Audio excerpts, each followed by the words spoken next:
Fox line ഇൻഫോയിലേക്ക് സ്വാഗതം. Ration കടകൾ case സ്റ്റോറുകളാക്കാൻ ഒരുങ്ങി സംസ്ഥാന സർക്കാർ. സർക്കാരിൽ നിന്നും ലഭിക്കുന്ന വിവിധ സേവനങ്ങൾ, സബ്സിഡികൾ എന്നിവ ജനങ്ങൾക്ക് ഏറ്റവും ഫലപ്രദമായി ലഭിക്കുന്നതിനായാണ് പുതിയ മാറ്റം. എല്ലാ റേഷൻ കാർഡുകൾക്കും തുല്യ ആനുകൂല്യങ്ങളാണ് ഇതിലൂടെ ഉറപ്പാക്കുന്നത്. സംസ്ഥാനത്ത് പലയിടങ്ങളിലും പരീക്ഷണാടിസ്ഥാനത്തിൽ നടത്തിയിരുന്ന ഈ ക്രമീകരണം സംസ്ഥാനം മുഴുവൻ വ്യാപിപ്പിക്കാനാണ് സർക്കാർ തീരുമാനം. ഇനി മുതൽ റേഷൻ കടകൾ കേസ് സ്റ്റോറുകൾ അല്ലെങ്കിൽ കേരള സ്റ്റോറുകൾ എന്നാണ് അറിയപ്പെടുക. സംസ്ഥാനത്ത് റേഷൻ കാർഡുള്ള എല്ലാവർക്കും 13-ൽ കൂടുതൽ സബ്സിഡികൾ കൂടി കേസ് സ്റ്റോറുകൾ വഴി ലഭിക്കുന്നു. അരി, പഞ്ചസാര, പയർവർഗ്ഗങ്ങൾ, ധാന്യങ്ങൾ തുടങ്ങിയവയ്ക്ക് പിന്നാലെ ശബരിയുടെ വിവിധ പ്രോഡക്റ്റുകൾ എന്നിവ കേസ് സ്റ്റോറുകൾ വഴി വാങ്ങിക്കാൻ സാധിക്കുന്നു.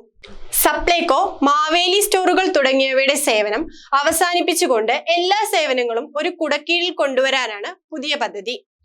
ബാങ്ക് അക്കൗണ്ട് ഉള്ള റേഷൻ കാർഡ് ഗുണഭോക്താക്കൾക്ക് കേസ് സ്റ്റോറുകളിലൂടെ പണമിടപാടുകൾ നടത്താൻ സാധിക്കും.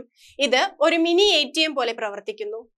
5000 രൂപ മുതൽ 10000 രൂപ വരെയുള്ള ഇടപാടുകളാണ് നടത്താൻ കഴിയുക.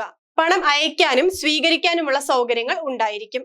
ഇത് കൂടാതെ കേസ് സ്റ്റോറുകൾ മിൽമയുടെ എല്ലാ ഉൽപ്പന്നങ്ങളും ലഭിക്കുന്ന മിൽമ ബൂത്തായി കൂടി പ്രവർത്തിക്കുന്നു. സംസ്ഥാന സർക്കാരിന്റെ ഏറ്റവും വലിയ ജനപ്രിയ പദ്ധതിയായിട്ടാണ് കേസ് സ്റ്റോർ പദ്ധതിയെ കാണുന്നത്.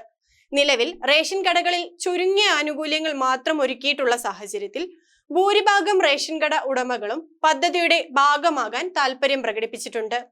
ഈ ഓണക്കാലത്തു തന്നെ മിക്ക റേഷൻ കടകളും കേസ് സ്റ്റോറുകളായി മാറ്റുമെന്നാണ് ഏറ്റവും പുതിയ സർക്കാർ അറിയിപ്പ്. കൂടുതൽ ഇൻഫോർമേറ്റീവ് വീഡിയോകൾക്കായി ഫോക്സ് ലൈൻ ഇൻഫോ സബ്സ്ക്രൈബ് ചെയ്യുക.